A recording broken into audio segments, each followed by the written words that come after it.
Жашоо ар дайым экинчи мүмкүнчүлүк берет дейт. Ал мүмкүнчүлүктүн аты эртең деп аталат. Андыктан келиңиздер, ошол мүмкүнчүлүктү эртеңден эмес, мына бүгүннөн таңерте жакшы маанай менен баштаңыздар. Алга карай сапар уланталы күн райс телебөрүүсүндө мынакей бизде дагы бир жылдыздуу коногубуз бар.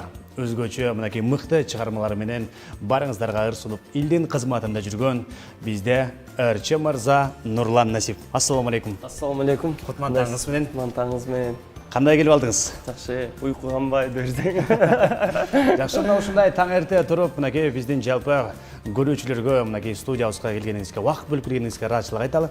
Рахмат. Сиздерге да рахмат, ушинтип бизди чакырып, ушундай таң эрте биздин көрөрмандарыбыз менен жолугуштуруп атканыңыздарга рахмат. Ыраазычылык айталы. Бирок негизи мына ушундай көптөн бери сизди конокко чакырып жүрөбүз, бирок тилекке каршы мынакей мүмкүнчүлүк мына бүгүн келди окшойт. Эми сизге сурообуз атайын. Жумуш артынан жумуш, мынакей гастролдук турнелер, мына мыкты гастролдор жана концерттер. Качан эс алып атасыз билбейм.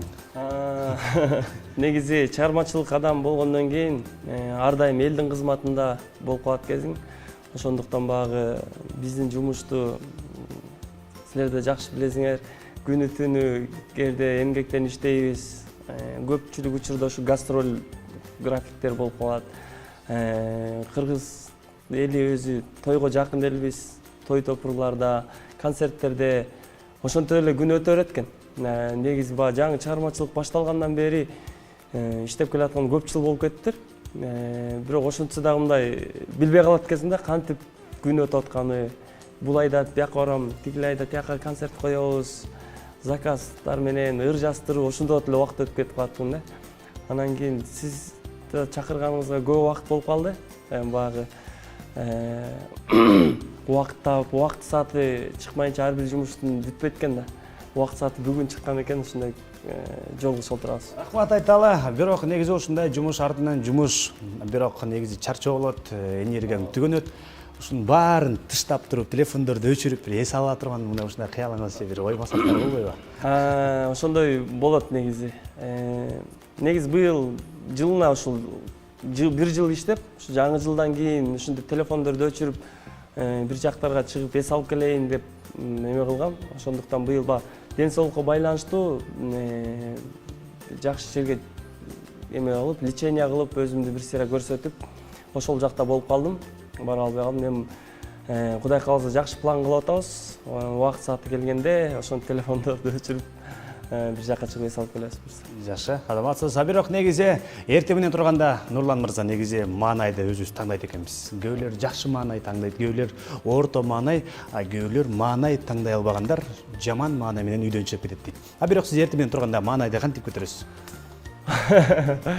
Жакшы экен. Мен негизи эртең менен эрте турсам, негизи көңүлүм ачык болот да. Көңүлүм ачык болуп, ушундай таңды көрүп, ушундай жакшы маанай менен чыгам. Эгер түштөн кийин, баягы түндө кеч келип, запистерден кийин кеч келип үйгө жатып калсам, кеч туруп калсам, түштөн кийин баягы кечке маал туруп калган учурлар болот. Ошондо аябай настроением бузулат да. Бүгүнкү күн ушу менен өтүп кетти деген ушундай сезимдер болот. Бирок ошентсе дагы маанайды жакшы көтөрүп, калган жумуштарды бүтүргөнгө аракет кылам. Биргелде, бирок мына канча жыл болду Нурлан мырза ошо чыгармачылыктын даңгыр жолуна келатасыз, бирок бир калыпта келатасыз. Бир калыпта. Демек, мен ойлоп коймун, мунун өзүнчө сыры бар. Эртең менен туруп чуркап коесузбу? Же кандай көнүгүүлөрдү жасап коесузбу? Же үйдө тынымсыз кара жумуштарды жасап коюп, ошондон айынан көнүгүү болобу? Негизи сырды айтпаш керек деп атпайбы. Негизи ар бир адамдын өзүнүн иштегенде бир секреттери болсо керек. Менде деле өтө өзгөчөлүк деле секрет жок. Бирок ойлоп көрсөм, эмгекти сүйгөн бала окшойм. Мындай үйдө бир күн бош болуп отуруп калсам, кызыктай болуп сыгылып ушунтай боло берем да. Ошондуктан талаа түстө жүрүп көнүп калгам. Гастролго дагы өзгөчө жаштардан көбүрөөк гастролдойм мен деле. Ырчылардан санаалуу ырчылар бар, негизи көп гастроль чыкканда. Көп айтышат ырчылар, сен ушу чарчабайсыңбы, тажабайсыңбы деп. Бирок баягы концерт коюп, элдер менен баарлашып, ырларын тартуулап, сонун кол чабуулар, сонун гүлдөрдү алуу бул өзүнчө бир рахат деп ойлойм. Ошондуктан элдин адам болгондон кийин элге жакшы маанайда концерттерди берип жүрүү мен үчүн ырахат и жагат. Баракелде. Негизи мына ушул балалык кезде бүгүнкү күн сиздин кыялыңыз болчу, ушундай кыялыңыз болчу. Бүгүнкү күндө ошол кыялыңыз орундалып, дагы жогорку деңгээлдеги кыялдар пайда болду. Ошол кандай кыялдар болду экен? Эми бала кезде акырын кете берет экен жашоо өзүнүн тепкичтери менен. Бул күндөргө чейин балалык кезде ушул жылдыздардын жанында жүрсөм, жанында отурсам деп кыялданат элем. Кудай таалам багы пенденин оозунда болсо Кудайдын кулагында дейт экен. Кудай таалам бергенди өзүң деле билбей калат экенсиң. Азыркы күндө ошол байкелерибиз менен бир чөйрөдө, бир кухняда иштешип жүрөбүз. Эң негизгиси жүрөктөн жакшы кыялдануулар болсо сөзсүз түрдө эмгек кылсаң жараткан баардыгын аткарар деп ойлойм. Анда келиңиз, мына ошол таң эрте бүгүн өзгөчө мыкты жакшы маанайда экен. Бүгүн баарыбызга сонун маанай тартып аткан чагы, андыктан биздин телекөрүүчүлөргө арналган биздин Күн Ырайс телебөрүсүндө атайын тамашалуу видеороликтер бар. Баарыбыз чогуу көрөлү, келиңиз. Мына ушундай жакшы маанай соң алга карай уланталы. Эсиңиздерге сала кетели, мына бүгүн бизде сыйлуу коногубуз бар. Азыр баарыңыздарга камданып турат, мынакей үндөрүн оңдоп турат. Азыр буюрса сиздерге сонун чыгармаларды аткарып берүүгө жана ошол эфирдин башында айткандай эле жалпы апаларыбызды, айымдарды, аял заты, жаз майрамы бул айымдардын майрамы деп, ошол жалпы аял затын куттуктап, бизде Нурлан Насип келип отурат. Баракелде, дагы бир жолу кутман деп суранабыз. Жалпы телекөрүүчүлөр менен чогуу мен да мына ошол айымдарга арналган бир жагымдуу чыгармаларыңыздан гүлдесте катары тартууласак. Сөзсүз түрдө жакшы болот. Анда эмесе мен жакшы көргөн чыгармалардын бири кичинекей кезимден бери ырдап жүрчүм эле ушул чыгарманы.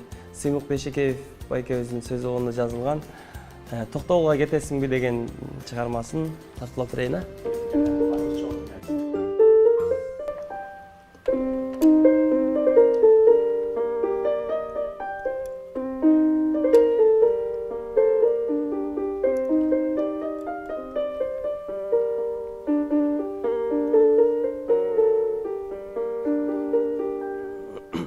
Тун сүйүмдү сага болгон ушунча да эзесиңби, сагаң арнап ырдап жатам, сүйүмдү сен сезесиңби, сага арнаган ак сүйүүнүн кадырына жетесиңби, макул болуп мени менен Токтогулга кетесиңби, сага арнаган ак сүйүүнүн кадырына жетесиңби, макул болуп мени менен Токтогулга кетесиңби.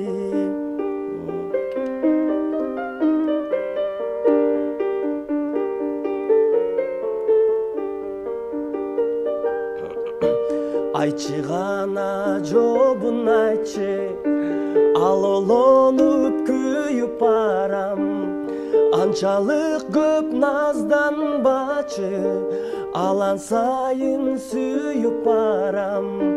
Келчи гүлүм көп күтпөстөн, максатыма жетсем окшойт, күтө бербей Токтогулга алып качып кетсем окшойт.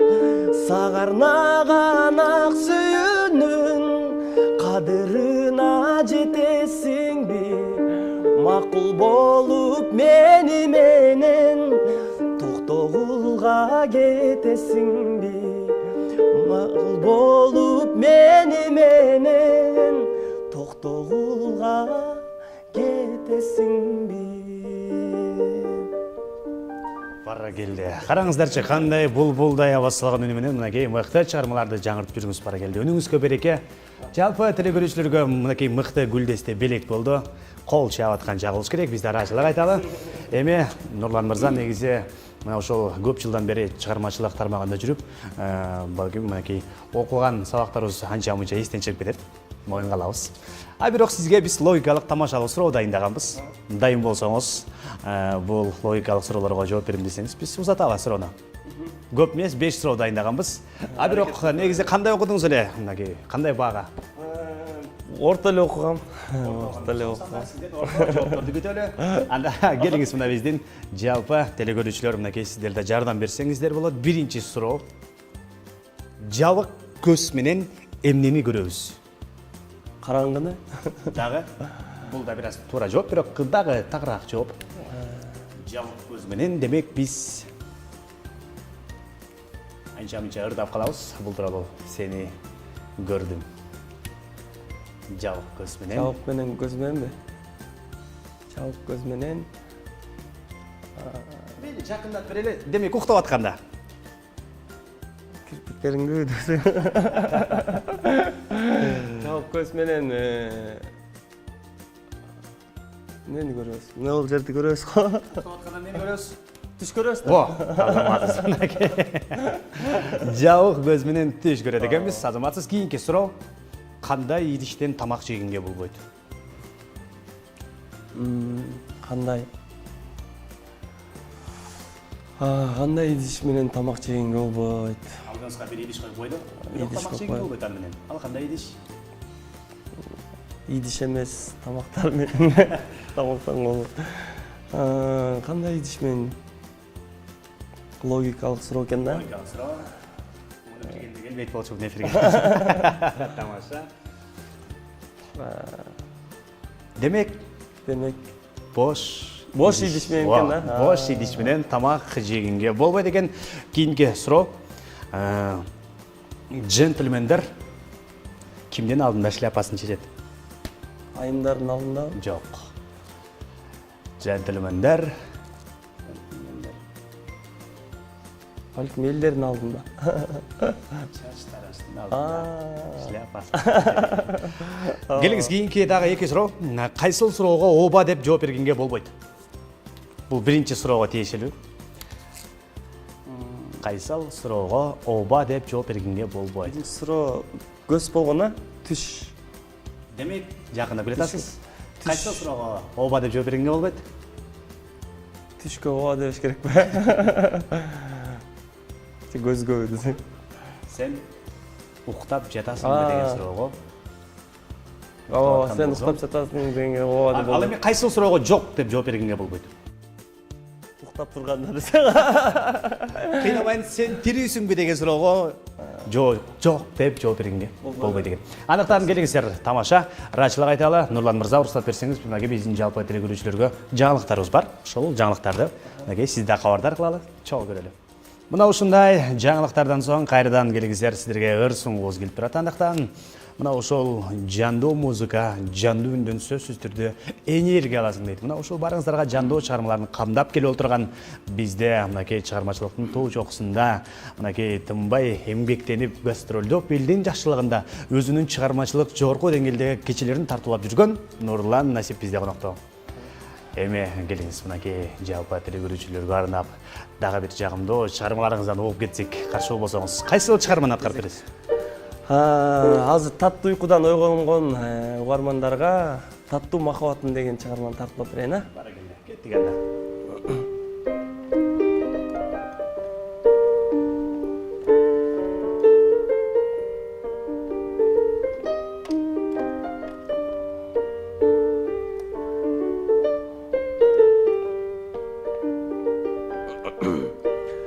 Билбем неге элеп алдың ойлорумду, түшкө кирдиң сен да мени ойлодуңбу?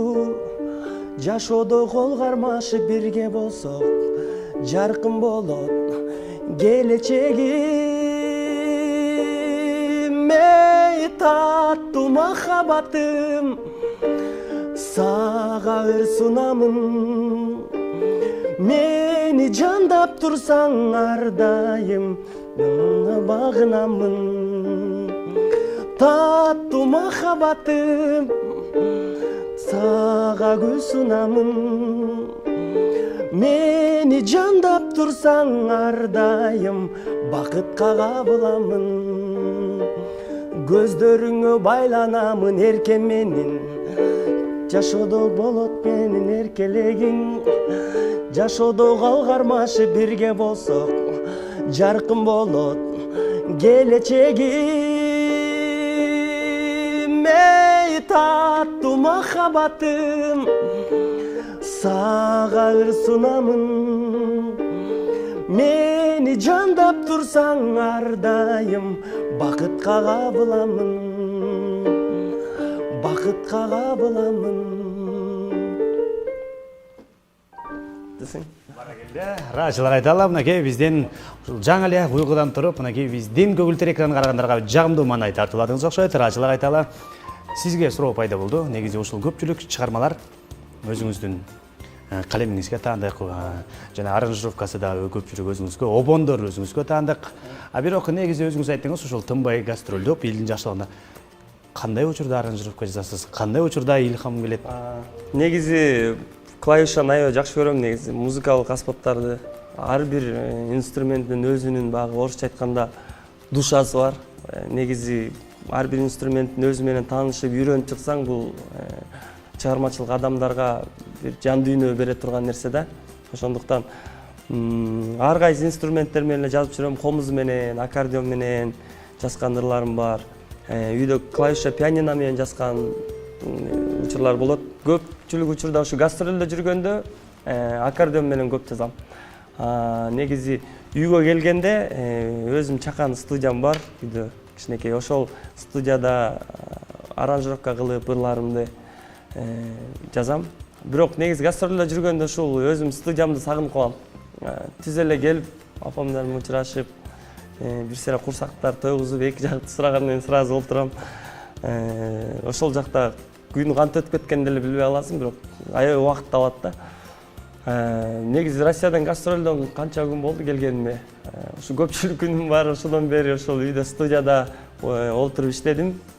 Кудай кааласа 3-4 түрдүү жаңы чыгармалардын үстүндө иштедик. Буюрса жакында угармандарыбызга тартуулайбыз. Бирок негизи ошол ар кайсы музыкалык аспапта жазам дедиңиз. Кайсыл аспаптагы чыккан он көбүрөөк хитке айланат? Мен чын айтыш керек, бирок көпчүлүк учурда аккордеон кошо көп алып жүрөм, ошондуктан аккордеон менен жазган ырларым көп хит болду болуш керек деп ойлойм. Анткени бүгүн сенин туулган күнүң, менин да сүйүм ушундай деген ырларым ошодон чыккан. Клавиша менен олтуруп жазган чыгармаларым эркелетсемби деген чыгармалар көп эле. Бирок негизи ошол чыгармаларды өзүңүз чыгарып, жалаң өзүңүзгө же чыгармачылык инсандарга да берген же саткан учурлар болот албетте. Чыгармачылык досторго жазып берем, чыгармачылык эжелерге жазып берем, иштешип жүргөн эже агайларга көп ыр заказ кылышат негизичи. Бирок ак көңүл бала болгондуктан баарына эле ооба дей бериптин. Бирок өзүм убактым карабай, бирок ыр жазганга олтуруп иштегенге убакыт болбой калып атат да. Өзүм ырларымды жаздырып эме кылганга. Ошондуктан көп чыгармачылык кээ бир эмелер тагынып калган учурлар да болот. Канча жыл болду, 2 жылдан бери күтүп жүрөм дегендер бар. Бирок буюрса жакшы чыгармалар болсо, мен ыр жазып атканда негизи ушул ырчыга ылайыктуу деп угузам. Жактыргандар сразу ырдайт. Анан эми багы ыр деп эле эптеп эле чыгарып бере бербеш керек деп ойлойм. Ошондуктан бир жакшы оон болсо, ырдалып кала турган болсо. Мынакей жоопкерчиликти моюнга алган эң жакшы мага жаккан сапат ак көңүлмүн деди. Демек биз ушул жамаат менен бир чыгарма сурайт окшойбуз. Бир 2 жылдан кийин болсо деле. Сөз түрдө сага. Бул жерде эле жазып коеюн. Рашылар айталы, болду, сөз сүйлөштүк анда. Сөз түрдө. Рашылар айталы, Нурлан мырза, бирок негизи келиңиз. Өйдө өбөк, ылдыйда жөлөк деген сөз бар. Эң биринчи ушул ар бир ийгилигиңизге кубанып турган кишилер бар. Ар бир ушул жумушту, чоң жумушту баштаарда ким менен кеңешесиз? Ким сизге кеңеш берип турат? Сөз түрдө багы жалгыз дарак токой болбойт дейт го, кыргызда жакшы сөз бар. Ошондуктан менин чыгармачылыгымды дагы сыртынан мага жардам көрсөткөн адамдар абдан көп.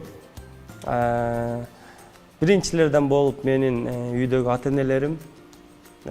Анан кийин мен негизи Канат Кадыржан деген продюсер менен 5 жыл иштешкем. Ошол байкемди эч качан унутпайм, жакшылыгы. Ар дайым ушул эмелерди айтып жүрөм. Ошол байке көп түрт көргөн. Азыркы тапта иштеп жүргөн менин жакын адамдарым бул Чыңгыз деген жакын досум бар. Ертеде көрүп атат. Жана Назира деген Бактыбекова деген менеджер кызым бар. Ушул экөө менин эки канатым. Экөө баягы оорумду колдон ала калышып, жардам берип, чыгармачылык адамга ыр эле жазып отура берсең, башка жактардан да калып калышы мүмкүн. Алар баягы концерттерди реклама жактан чуркашат, концерттерди организовать этишет. Клиптер тартканда эмелер менен сүйлөшөт. Тиги клип тарткан ызчы го негизи. Аренда кылып, бир жерлерди алып ошолор полный растап коет. Мен өзүм эркелеп барып эле ырдаган жерин ырдап кетип калам. Ошо монтаждарын дагы ушул досторум бүтүрүп коюшат. Келди. Рахмат. Мына ошол Нурлан мырзага кош канат болуп жүргөн ошол биздин инсандарга карашылып айталы, өчөрдөн пайдаланып. Азаматсыздар. Ошолорго рахмат.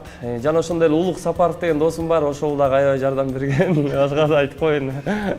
Жакшы, ачылык айталы, азаматсыз. Эми келиңиз, мынакей Нурлан мырза достукка кандай болду экен? Достукка мен негизи жакшы элем, билбейм башкалар кандай, башкалардан сурап көрүш керек да негизи достукка. Бирок менин оюмча адамдын чыныгы досу бир аз эле адам болуш керек деп ойлойм да. Ар дайым ал адам сенин кыйынчылыгыңда дагы телегей тегиз адам болбойт го жашоодо. Ошондуктан жакшы күндөрүңдө дагы, кыйынчылык күндөрүңдө да сен менен бирге болгон, тең бөлүшүп, ошо кыйынчылык учурунда качып кетпеген, сүйүнүчүңдө тең бөлүшүп, жан дүйнөсүн сен менен бөлүшкөн адам дос деп айтат болушум керек. Ошондой досторум бар. Аттарын атап эле коеюн, билет баары эле. Мен айтайын дегеним ушул кыяматтык достордон болуңуздар. Бириңиздердин жакшылыгыңыздарда, экинчиңиздер ар дайым кызмат кылыңыздар. Жыйынтыктоочу суроону узатайын. Нурлан мырзанын ар дайым жанында алып жүргөн 5 буюмду атап бериңиз. 5 буюмбу? Биринчиси сотка, телефон. Да эмне кийип жүрөм? Саат ар дайым тагып жүрөм. Да эмне кийип жүрөм? Телефондон зарядниги. Телефондун зарядниги. Төртүнчүсү машинанын күлөчү. Бешинчиси анан акча да койсун. Мынакей билип алдык. Анда келиңиз, ырачылык айталы. Нурлан мырза, ырачылык мына ушундай ушул кыргыз элине кызмат кылып жүрүңүз. Сиз ата энеңиздин уулу эмес, сиз элдин уулусуз. Элдин ак батасын алыңыз, жамыр менен жерге көрөт, бата менен элге көрөт деп, мына ушундай ылайым келечекте биз сыйлаган ушул Бекбур Биев, Сеймик Бейшекеев алардай эмгек сиңген эл артисти наамын алып, ушундай талыкпаган эмгек калай соорбаңыз, үй бүлө бир тууган бар аман болсун. Ушундай таң эрте туруп вактыңызды бөлүп келгениңизге чын жүрөктөн ыраачылык айтабыз. Эркин микрофон болсун сизге. Чоң рахмат бардыгыңыздарга, чакырганыңыздарга, сиздердин дагы ишиңиздерге ийгилик каалайм. Ушундай жаркыраган сонун студияңыздар бар экен. Өнүгүп өсөрүңүздөр, ишиңиздерге ийгилик каалайм. Жана ошондой эле кыргыз элимдин жадырап кирип келген жаз майрамыңыздар менен чын жүрөктөн куттуктаймын. Негизи эшикте сонун жаз болуп атат. Жаздай жаз менен кошо жарышып, күзүндө күрөшүп, жакшы жазында эмгектенсек, күзүндө ошонун молчулугун алып үйүңүзгө береке келсин демекчимин үйүңүздөргө. Ар дайым биздин жазган жагымдуу чыгармалар сиздердин жүрөгүңүздөрдө жашай берсин. Сиздердин жүрөгүңүздөргө жакшы дем күч бере турган жагымдуу чыгармаларды жарата берели. Бар болуңуздар. Мен сиздерди жакшы көрөм, кыргыз эли. Аман болуңуздар.